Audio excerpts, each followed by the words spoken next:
Hey y'all, How's it going, guys? I'm Jay, And I'm Chris the Bird Nerd.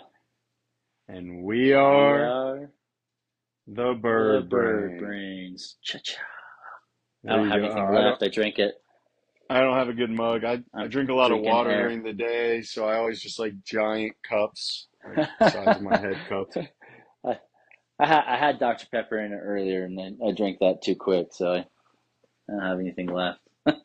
Got to, you got to stay hydrated down here, you know. I know we spent last week in California for a few days, and it's just a different kind of hot than what I'm used to with the humidity. And it's like You get the you, dry heat, so nice. yeah, I like go to California and I like swell up, like you retain a lot of moisture.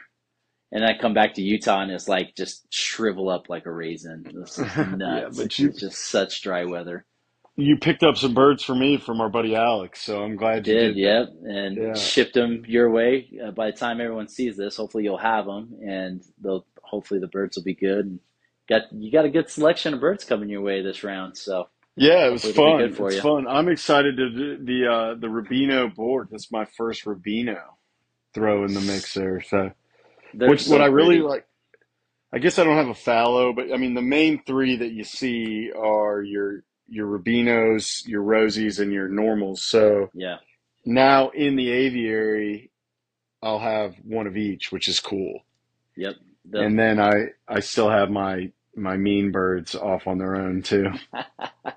Yeah, the Rubinos and Lutinos, those are a people's favorite choice every time they come over. Of all the birds, especially the Borks, they'll see those ones and they're like, "Oh my gosh, what are those pink and yellow ones? They are so pretty." And the Rubino, and the one that I'm sending you is pretty dark. It's got some pretty dark pink on her, which is great, and so should be really pretty for you. Some dark pink and dark yellow on the wings. So Yeah, and the rainbow Rosie I sent you a picture, but really yeah, good. And it's nothing I'm doing myself, credit to the birds, but some really sharp blue, which nice, to have a Rosie that has blue is pretty cool. right? To Yeah, have kind of and I call them rainbow Rosies yep, if you're they're not rainbow back. familiar. Yeah, so the wild type Bork is kind of a gray body, blue wings, basically blue tail, and then like maybe a little blue on the head, and then sort of a really pale pink belly. Then Uh-huh. there's a color mutation bred by people to the Rosie Bork, which is all pink. And then the rainbow Rosie on their back, instead of being just pink, it's blue, green, yellow, pink, kind of, it's rainbow colored. And so this is he's DNA sex male that I'm sending you, so he's really going to be colorful and pretty. So Sweet. cool to do the Well, bloodline swaps. Cool to get those yes. moving. Yeah, and this one's completely unrelated to the other port that I sent you. So you've got some good DNA, and I think the bloodline from this one came from Washington. So Okay, I was going to ask, is there any either of these related to Pink Lemonade or Lollipop? nope, Okay, you've nope. got so many Borks over there. I've got four pairs of Borks, all four pairs completely different bloodlines. That's Like sick. yeah, Yeah, and from all over the country. I've got Montana, Washington, Colorado, Texas, Florida, and New York. Like literally all four well, corners and of the now country for the most Alabama. part, and now Alabama. Yeah, so Yeah, I it's gonna be great. that's awesome. Yeah, you have you probably have the most famous Bork. I think Pink Lemonade probably got to be the most famous Bork on earth, right? Yeah, right. I hope so. She Yeah. is, man, she's been a workhorse for me, and it'll kind of lead us into our topic, but she's kicked out quite a few babies for me this year. She's got one last chick that is about ready to fledge, and then I'm separating her and her mate because they're pretty hard to stop breeding once they start. And so I got to give her a very well deserved and much needed break throughout the rest of this year and into next year so that she'll be ready. But yeah, she's done great. So, That's awesome. Well, yeah, so today we're going to talk about getting birds into breeding condition. The Bird Brains Podcast with Chris and Jay. The Bird Brains Podcast with Chris and Jay. The Bird Brains Podcast with Chris and Jay. Bird Brains, Bird Brains. The Bird Brains Podcast with Chris and Jay. The Bird Brains Podcast with Chris and Jay. The Bird Brains Podcast with Chris and Jay. Bird Brains, Bird Brains. So we're going to talk about getting birds into breeding condition, but before that, we've been telling all these people something. So the Bird Brains Podcast is going legit, semi-legit. Yeah. So we are really excited to announce this. It's been in the works for actually much longer than we've been talking about it, but we didn't want to get everybody's hopes up or, Yeah. jump the gun, so to speak. But we are really excited to partner with NewZooland Pets. So it's NewZooland.com. So like New Zealand, but New Zealand, which by the way is an awesome name for a pet company. That's genius. So our friends over there, and as part of that, we're really excited. One of the things we get asked all the time is, what do you feed your birds, or where'd you get this thing, or what are you doing for your birds? And I say, well, I get it from Hagen. Hari sponsors me or whatever. And okay, where can I buy it? And it's like, it depends where you live, and then I'm like, Yeah. I'm trying to like Google, like, okay, you live in, Sausalito, California. I'm trying to like Google a pet store near you it's no good. So what we want to do with this partnership is we're going to have a link. Hopefully we figure out how to embed it in this video somehow. And you'll be able to use code BirdBrains for 10% off. You'll be able to go to this website and order what we use, what we feed our birds, the best stuff. They're great. Another, small company. They're not some huge, big corporation, but great company, solid family-owned company that can ship to you. Yeah. So no more trying to find it, or you have to do all the work on your own. We're going to be able to do some of your homework for you for once and provide you, kind of a one-stop shop. They have, right now, they just do birds. They want to move into small animals and some other stuff too, which we may be able to help them with in the future. But right now they have a section on their website called Perchville. You can guess that is about birds. And so you'll be able to go to Perchville. You'll be able to see what's in stock. You'll be able to order big bulk bags or small bags of the Hagen food that we feed, that I genuinely think is the best finch food on the market. And they have like Volkman. They have some other stuff too. They don't have anything that I would tell you to switch off of, if that makes sense. So, I'm excited is the word, right? I don't know how Super else to excited. say.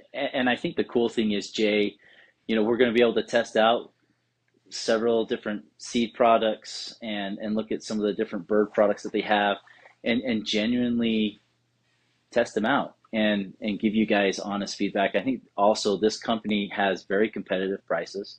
And then on top, we'll get a discount that we can send out to you guys to give you an even better discount on the products that you buy through them. So really excited for the different seed blends that they have, the different bird products. I think it's, a lot of the bird products are tailored to more of the bigger birds, but I think they do have some smaller bird items that I'm really excited to test out. I really want to add a few things to the aviary and give you guys some true honest feedback and reviews on some of this stuff. And if Jay and I didn't believe in it, we wouldn't be going this route and having them sponsor us and promoting these products to you guys and to your birds. So I think in the end, it'll be great, and hopefully can get you guys some good discounts through this podcast and through our channels. And we're really excited. We're really, really excited to partner with them. It's going to be great. Yeah. And like Chris said, to me, this sponsorship, this is not some huge, big money. I'm not about to go house and car shopping. This is more about, I wish, More about the love of our animals. Yeah. And the love of y'all. Right. So, I want to be able to help people as much as I can to be successful in this hobby. So this is a really good avenue for us to be able to do that. Say, where do you get the good stuff? Well, right here. Right. Yep. For right now, I believe they can only ship in the continental U.S. There's a lot of government regulations about sending food Yes. stuffs, but we're working on figuring all that out. Certain countries we may be able to get stuff. They do have some things. So one thing I'm interested about, and Chris kind of talked about it, that we're going to get some more fish or finch. It's late. Get some more finch stuff on the board for them. They have the perch box, I think is what they call it. So it's like, let's say you had a macaw. They have a macaw specific like subscription box that you sign up for and they send you once a month or whatever it is. There's going to be a finch specific one and a bird brains finch specific Yeah. one. And then we're also going to say the first, I forget how much merch we sent, but the I think it was first, like the first 20 people. I mean, we've okay. got quite a bit. Yeah. So the first 20 people that sign up for one of those Bird Brains boxes get some free Bird Brains podcast merch. And there's some good stuff. It's kind of we sent over like a smattering. So there's hats, mugs, t-shirts. What else, Chris? You did the A orders. couple So of backpacks, bags, several different like decals and stickers. That's the majority of what we sent over. A pretty good variety of things that you can utilize and use, and just a way for us to show our appreciation to you guys through the subscription. So yeah, and yeah, so that stuff. So if you're a longtime listener and you're wanting to sort of get on, I guess, get on our level. We now, very excited to say, we have a really great avenue for you to do that. yeah, And very, very grateful to NewZooland. They've been nothing but super receptive from the first phone call. yeah, Want to shout out Melanie over at Hagen as well for helping put us together. Um, super excited for y'all. And, we'll see how this goes.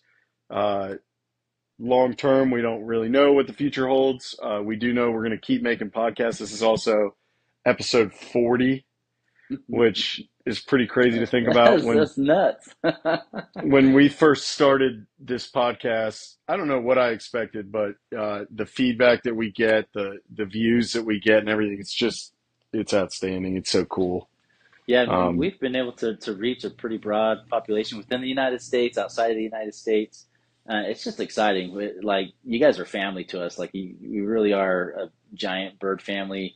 I went on a trip last week, was able to get in touch with Alex from SoCal Goldian, and trade some birds with him that I'm also sending along to Jay as well. And just have made some, I feel like true friendships. And I think that's one of the reasons why we do this. And now with this new sponsorship, hopefully we can strengthen those relationships and provide more resources to our group of family, right? Of bird nerds. So, yeah, and or I bird mean, there's so brains. many, and I won't list everybody, but there's so many of y'all that comment every episode, watch every episode, Absolutely. DM me. I can't wait for the next Yep. episode to come out. When's it coming Appreciate you out? guys.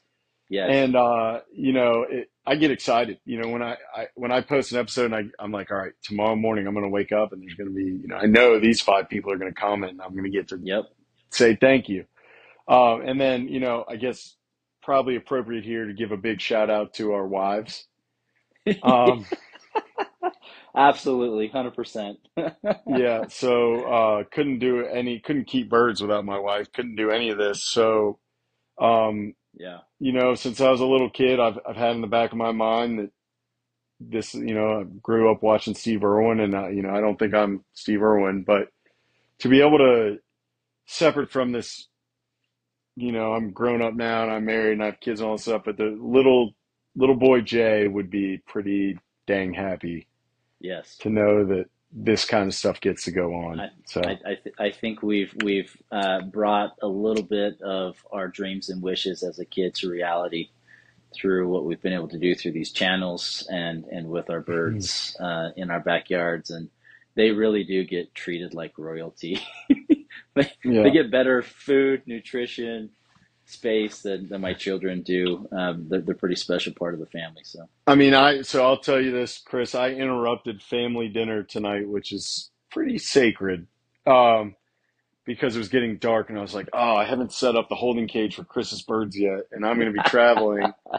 So my poor wife's got to go to the post office and get them for me and everything. And it's like, so I literally dropped my fork in my food and was like, I'll be back in 10 minutes, and started filling water containers and running out to the aviary. So, That's awesome. you know, I'm, this has definitely become a lot of work, Yeah. between the birds and the podcasts and YouTube and everything else. But I love it. You know, right now where I am, it's 11:30 at night almost. I Yep. could be asleep, should be asleep, but instead I'm here doing this and I'm happy about it. Yep. So it's cool to chase your dreams a little bit.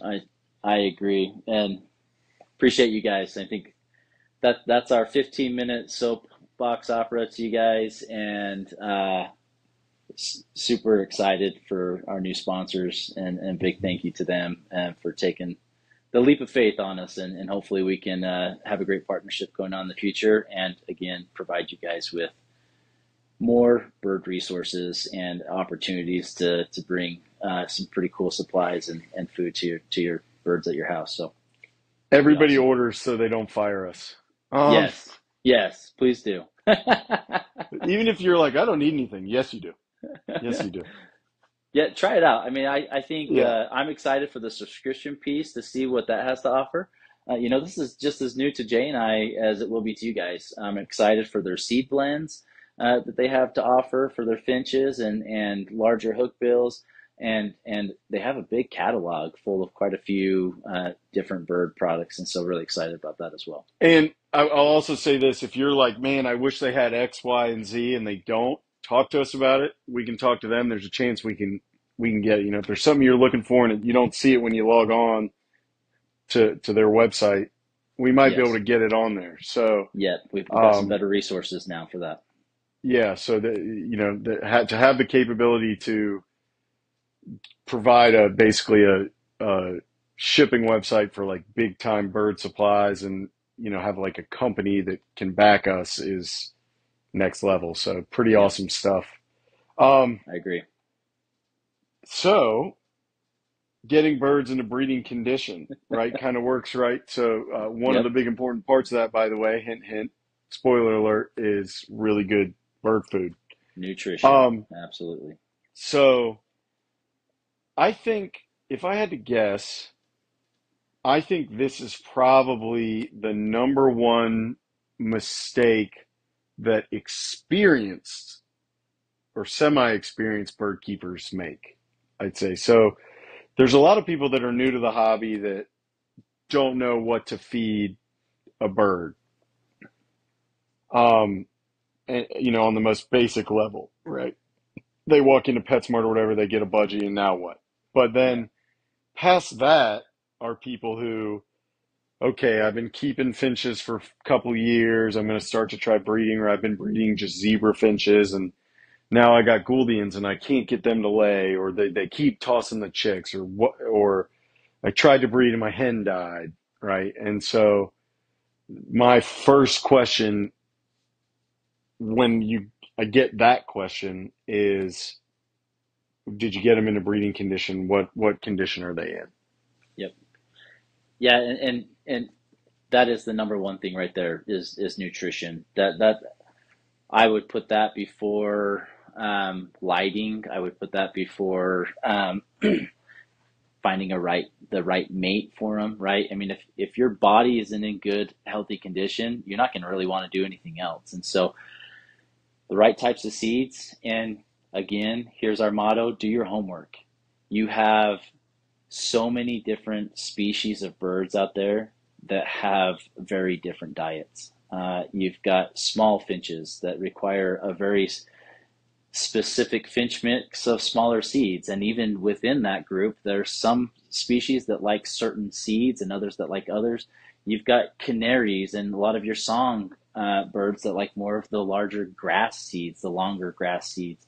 Then you go up to your hookbills, and that require larger seeds and more fruits in their diets. You've got soft bills that Pellets are in and pellets, and insects. I mean, there really is such a huge wide variety and range. And I will say right now, there's not a one-stop shop for 100% success every year. Like, try something new, alternate it. A good example this year, I've put my starfinches together, and I had 3 failed clutches this last month of parents not feeding their chicks. And so I'm going back to the drawing board and saying, okay, number one, what is their diet like? Something, I'm not giving them something that they want to, that I'm missing something, right? That they want to be able to feed their chicks, and I'm not providing it. So I've actually gone out and I've bought quite a few different seed mixes, I've even like branched into like some dried like insect mixes and things like that to try and find different items that I could feed these pairs that they'll want to give to their babies.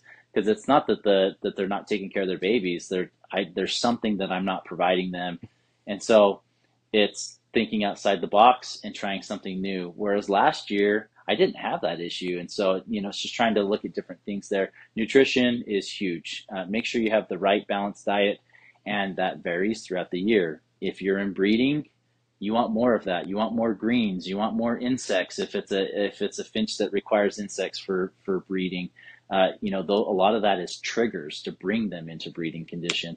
If you're just feeding them seed, it's hard to trigger them to breed, especially your harder species, like the Gouldian finch or your starfinches or your parrot finches, things like that, that need a little bit more than just a seed diet to bring them into breeding condition and get them prepared. Yeah, absolutely. So again, my favorite approach, right? And I've said this before, I'll say it again. If you think about breeding birds specifically, which is what this episode's about, the first thing that I always do is say, okay, what does X species, whatever it is, how do they breed in the wild? Because they're all different. Even if Yeah. they seem pretty similar, they're all different. The only species you can't do that with is society finches, because no wild society finch. So what do I do for society finches? Well, I look at the ancestors of society finches, your manakins, your spice finches, the other birds in that genus, right? Yep. But so a Gouldian finch is a great example. They breed during the rainy season in the Kimberley. So what's going on there? So those are plain grasslands, forest surrounding kind of thing. They breed when there's water available, when there's a lot of fresh seed available, when after the dry season has just ended, there's charcoal available. All these Insects. things, because there were forest fires, right? So in the Right. dry season, stuff burns because it's dry. So lightning strike in the dry season, and boom, you got a forest fire. So to get a Gouldian in a breeding condition, you've got to simulate spring, right? That's most animals breed in the spring because that's when all the plant life blooms, which causes that to be in abundance and available. Also causes insects to, that's when all the insects Mm-hmm. come out because winter's over, all those things. And Yep. I, I was doing some research recently, and it's talking about certain parrots actually breed in the dry season Mm-hmm. because all the masting trees that drop nuts and things like that put all their resources into the nuts, and so that's when the nuts are the most nutrient. But Yeah. finches are grass seed birds. They don't, Yeah. you try to feed a finch a macadamia nut, you're gonna have still a macadamia nut and a dead finch. So Yeah. For finch specific, this is what we're talking about. But do your homework. If you're like, I'm trying to get my macaws to breed, sort of the same blueprint, but you're going to need to change the details. So, Right. and I always am thinking pretty far in advance. So I never just say, okay, today's the day I'm going to start breeding, and now I'm going to do all this stuff for breeding. So to give a more specific example, I try to put my nest boxes in sometime beginning, middle of March, depending on the outside temperature. That means that I start ramping up to breed in the middle of February. And if I have to start that ramp up later, then I start breeding later. So that's how important it is. And So far, right now, we're mid-August, and I've fledged over 70 birds this year. It's So, awesome. not to sound like a know-it-all or a brag or whatever, but something I have figured out is working pretty good, right? Yep. And Chris, too, is making a lot of birds. I don't know. Do I'm, you keep count of I'm, fledglings like I do? I, I haven't kept count 100%, but in the last 3 months, I have sold over 50 birds, and probably 85% of those, 90% of them are young from this year, or end of last year. So yeah, I've had some pretty good success with young and breeding. Right. And so, yeah, so this stuff we're telling you, we're not just making it up. We didn't just read it off the internet. This is what I've learned, and I didn't understand this fully until 10 years ago, maybe. It took me a long time of finch keeping figured out. And some species, like zebra finches, are the best example. They will breed out of breeding condition. Yes. They will. Then they'll breed on just seeds and nothing else. Hmm. They will, you, doesn't mean it's Society great. finches too. Yeah. Yeah, but you'll get smaller clutches. You'll have less healthy, possibly dead adult birds, especially hens. Yep. So even if you're thinking, well, I don't have any of those big, expensive, complicated species, this is a blanket across the board for finches and really all birds. It's just different techniques for different birds. So what are the things you think about, Chris, besides nutrition? What are the other things that So, factor in yeah. for you? So the next thing, the next most important, and I could put these categories very close to each other, two and three, but I'm going to go with this one, just using your example of birds in the wild. So you've got nutrition. The very next thing that I would put into play is climate. So temperature and lighting. I'm going to put those two together because they usually Yeah, coincide. yeah, Uh, yeah. Most of your birds, when they breed, is in the springtime and summer throughout the world. That's when your light is at the longest lengths of time Yeah, throughout the your day, days are getting and longer. your temperatures are the warmest, right? So those are the two indicating factors of triggering your birds. They've got a great diet now, and then when you alter that diet coming into the breeding season, you're increasing egg food, you're increasing the insects, whatever it is, and then you're also increasing the light, you're increasing the temperature, whether that's natural outside because you have an outdoor aviary, whether it's inside your house, whether it's inside a shed like what I have. I'm trying to mimic those same climate control factors, and those also are triggers that bring your birds into breeding condition. Now, like what Jay said, you have a few species like your zebra finches. I've had some that try and breed in the dead of winter, and I have 10 hours of light in the day, and they can do it, but it's not as successful. But if I can alter that, then that'll work. I've had a great example and learning moment this year in my breeding program. I Last year I bred my finches throughout the winter. So I had different species on an alternating process. So I bred some in the summertime and I bred some in the wintertime. And I tried to keep and maintain the climate controls and the nutrition with these different species, but it negatively impacted my canaries, which are very dependent on light to go into their molts and to come back into breeding condition. And I didn't cut down my light schedule inside my shed for my birds because I bred them throughout the winter, and that really threw my canaries off. And they molted later. They didn't do full complete molts. And then when I started bringing them back into breeding condition, my females did pretty good. They were ready to lay eggs. My males suffered. They didn't sing very loud. Most of my eggs were clear. I got one chick this year, one canary Mm, chick. I've never had, that poor of success.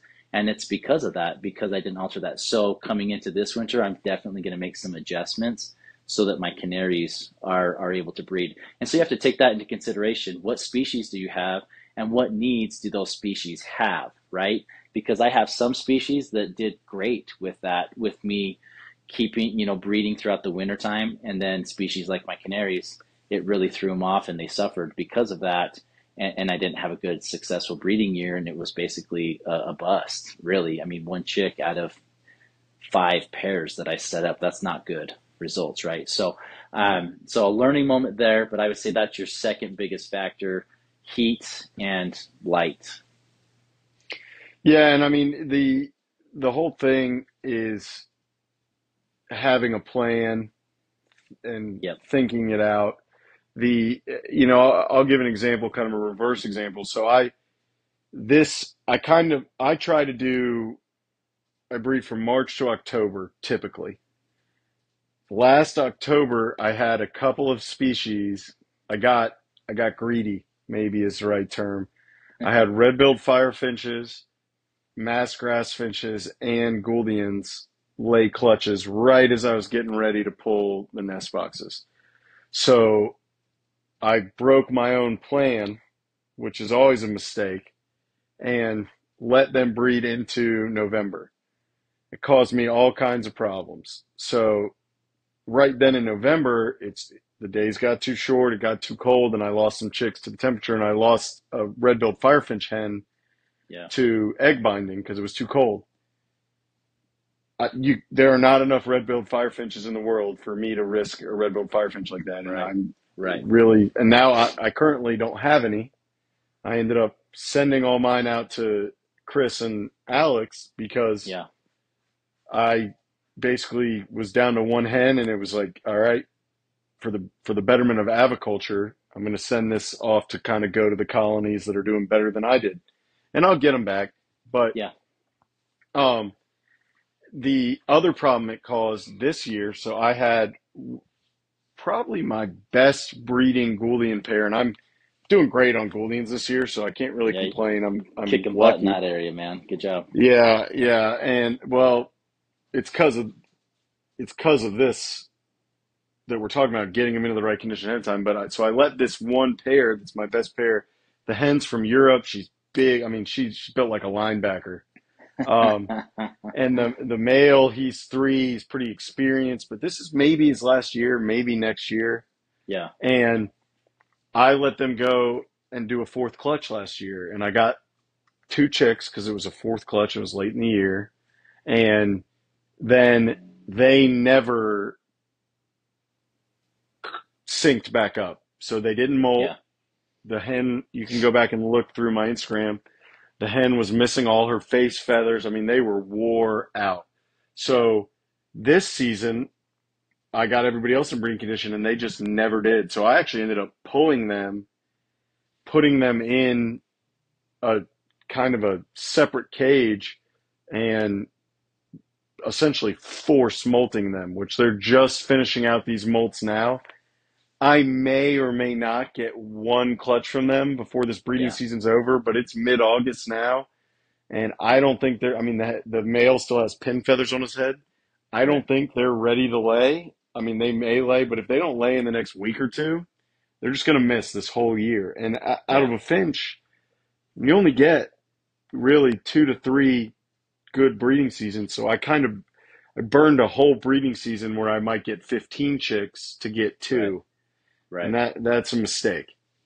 Yeah, yeah, no, I agree, and I had the same issue with my Goulians when I moved them to this new place and built, my aviary. It really took me 2.5 years before I could get my Goulian finches synced up. And you have some species like them that are more sensitive to scenery changes, or if you try to push that extra clutch, it really does, in the end, come back to bite you in the butt sometimes.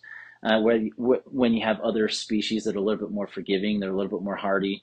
A lot of your mannequin species, your societies, your zebra finches, they're a little bit more forgiving. Your budget, your parakeets, things like that. But if you want a healthy bird and you want long life, especially your hens, like you mentioned, Jay, it is important to follow that, because if you think about it in the wild, those birds aren't trying to extend into the colder months. Like, they have those triggers, and once they can feel that the temperatures are too cold, once they can see that the food supplies are depleting, they don't breed because they know it's not safe for them, right? So if we keep trying to promote that, and then they're breeding year round, they're just depleting their internal resources a lot quicker. They're going to die faster. They're going to get egg bound quicker, more susceptible to diseases and mites, things like that. So for the overall health and benefit of your finch or bird in general, it is important to follow those things. So, what would you have as your next top item as far as bringing your birds into breeding condition, Jay? So, we've talked about food as part of nutrition. I guess what I'd like to do is kind of lay out how I ramp up. So, um, the other thing, we talked about climate. Another thing we didn't specifically address that I want to briefly address is rain, right? So in the Yep. wild, rains are what cause spring. April showers bring May flowers, right? Is what we say in the northern hemisphere. It's the reverse in the southern hemisphere. I don't know if they have a rhyme for Hey, we that. need that for birds, like April showers brings bird. May chicks, I don't but know. I'll have to figure that one out. but yeah, drop in the comments if you got one. Yeah. But yeah, so I if when I kept just indoor birds, I would do things like mist them Yep. as I'm working this in to simulate kind of just triggers in their brain. Okay, it's been more humid lately. It's been rainy. Yep. So, um, like I said, so about mid-February, the first thing I'll start to do is I'll start to put in egg food. And I don't go straight to daily egg food the first week. And during like molting in the off season, I might do egg food once or twice a week. So I start the first week 3 times that week, the next week 4 times, and then the next week 7 days a week. And Yep. I'll keep that egg food up, which if you don't know what egg food is or you're curious or you want a recipe, Chris and I both have Look videos at on it. both of our channels. Yep, we've got Yeah, multiple I've got videos on them. multiple, yeah. But I'm start to just hammer that egg food. And I don't uh egg food can spoil, can sell fresh food, so I freeze it in individual day batches, and every morning they're going to get egg food, and they come to expect it. And in Yeah. fact, I've noticed, and I've told my wife this, they've got to get that egg food by 10 a.m. or I'll start to lose birds because Yes. like baby Yep. birds, because if you fake them out and they think, okay, it's over, they won't feed their chicks. So you go around They'll in the toss morning and them. see, Yep. yeah, empty crops. Put that egg food in. You go around an hour later, full crops all around. So Yep. the other thing I'll start to do is I'll start to add in insects. Yep. So especially for your African species, but like you can look on my Instagram this week. People say the Australians aren't insectivores. Well, go look on my channel. I'll show you Booleans Absolutely, they eating are. mealworms. And Yeah. shaft tails. They Yeah. Oh, yeah. pound them now. Yeah. Shaft tails shaft tails will eat about anything. I think Yeah, that's true. if you put breakfast cereal, they'd eat that. But, Frosted Flakes, here um, we come. yeah. So don't give your bird cereal. Yeah, please don't. At least not sugary cereal. So I'll start to ramp those things up. And then the third thing that I do, and this especially for Africans, this is a cheat code, your smaller wax bills, is fresh green seed heads.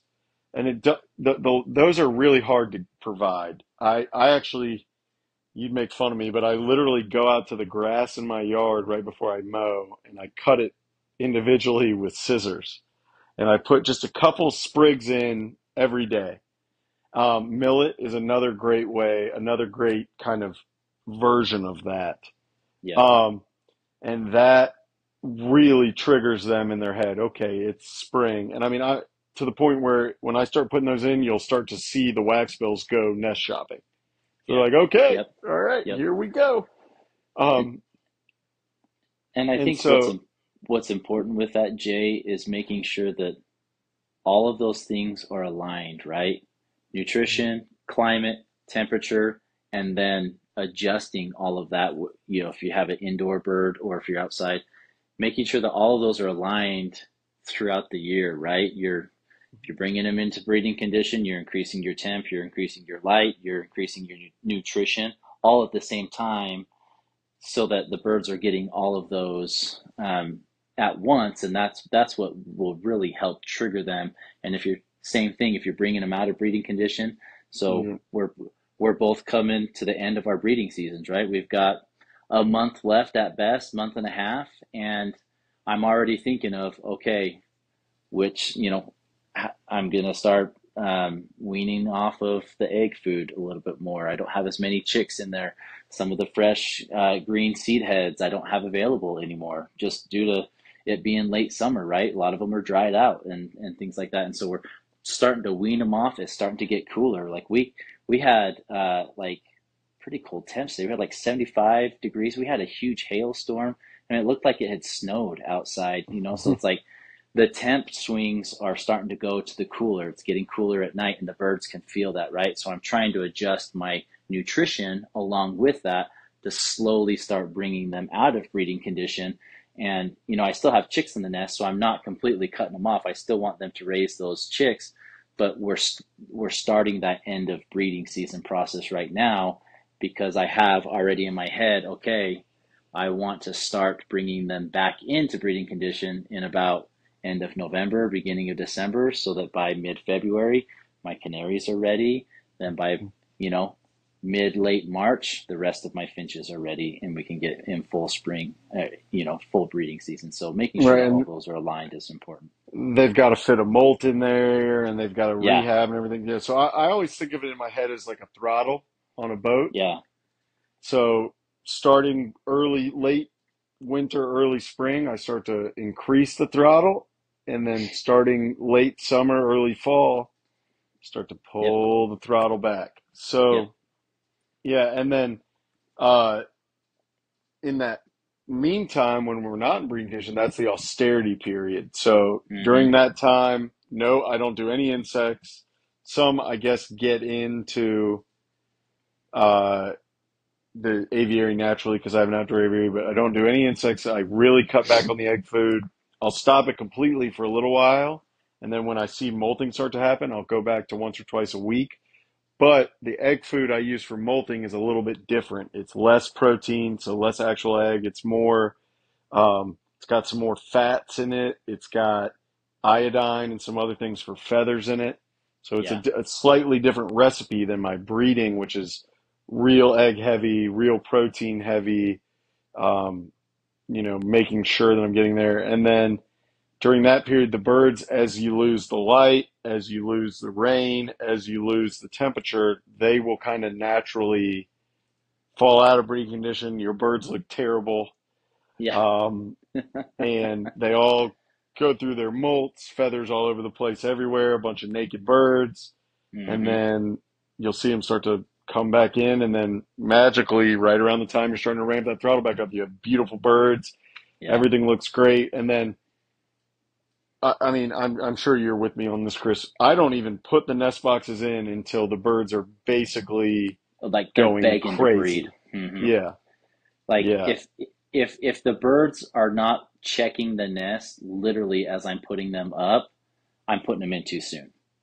I yeah, mean, yeah. that's, you know, they're literally going crazy, like where, or they're trying to build nests on the corner of your aviary, you know, and you know, just making things out of nothing. So, yeah, definitely be strategic on when to put them in. Don't go too soon because if you go too soon, then you run into egg binding issues or half clutches. You know, maybe Mhm. your female's ready, but your male's not, or vice versa.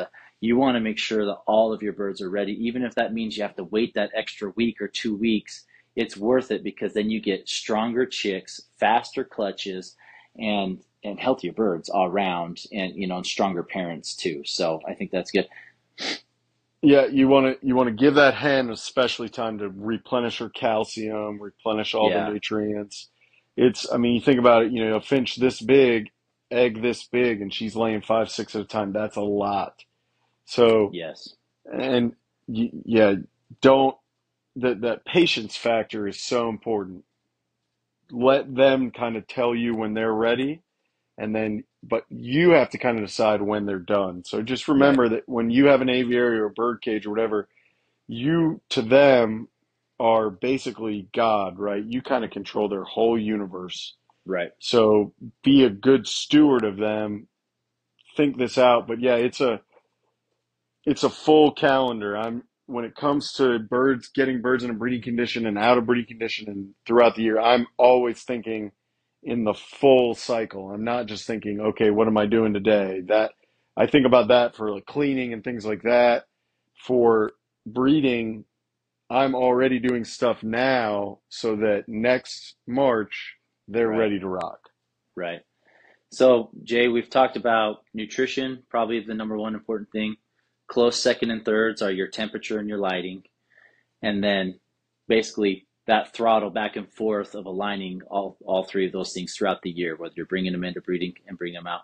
I would probably say the last thing that I would say is successful in bringing your birds into breeding condition, having a successful breeding season, is your environment. So the type of cage setting or environment that you provide your birds. And again, knowing and understanding the species of birds you have makes a big difference. A lot of your African species, they like well-planted aviaries, lots of privacy, very few nest checks, certain types of nesting materials, right? All of those things go and play a big factor in the type of success that you're going to have during the breeding season for those birds. You have a lot of your Australian finches that have been bred in captivity for many generations. They're not as picky, right? You can have a little bit more of a bare aviary with a wooden box, nest box up, in the aviary, and they'll take that and be happy. But you have certain species that have certain requirements, especially if they're wild caught or, even just a few generations from the wild.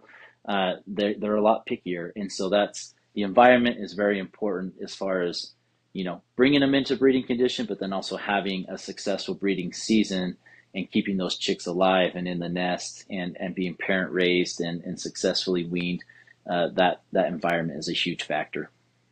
Absolutely. Absolutely. And yeah, I mean, it all comes back to this, right? And I mean, this listening to this counts it, but do your homework, right? Don't half, pardon my French, but don't half-ass something you should full Yeah, ass, right? right. Yeah, So, yeah, and just know your species, right?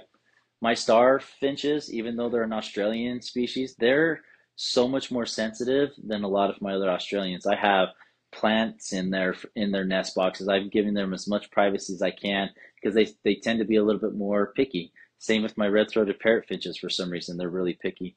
But then I have my red-headed Amadina finches that I'm killing it this year in chicks. I mean, I've fledged over 20 babies from 3 different pairs, and they're super basic.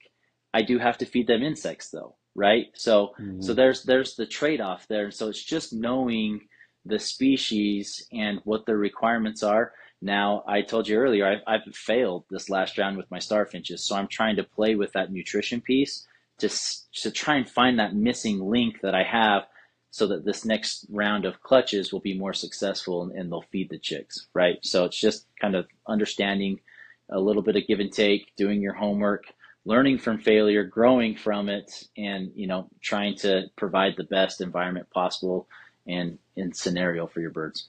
Right, always improving, right? Yeah. Yep. All right. Well, if they have a question about getting a bird in a breeding condition that we somehow didn't cover in a 50-minute podcast, Chris, Oh man. Hey, well, if you guys made it to the end of this, drop a comment down. I will send you guys some Bird Brains merch. I mean, that's pretty awesome. Appreciate you guys' support. And so, yeah, if you want to reach out to me, um, Facebook, Instagram, YouTube, those are my main platforms. Bird Nerd for Facebook and YouTube. Instagram is Bird Nerd 4. They all have the same logo, the blue parrot. And yeah, reach out to me. Please drop a comment down below if you've made it to the end of this. I'd love to hear it. Jay, how can they get a hold of you?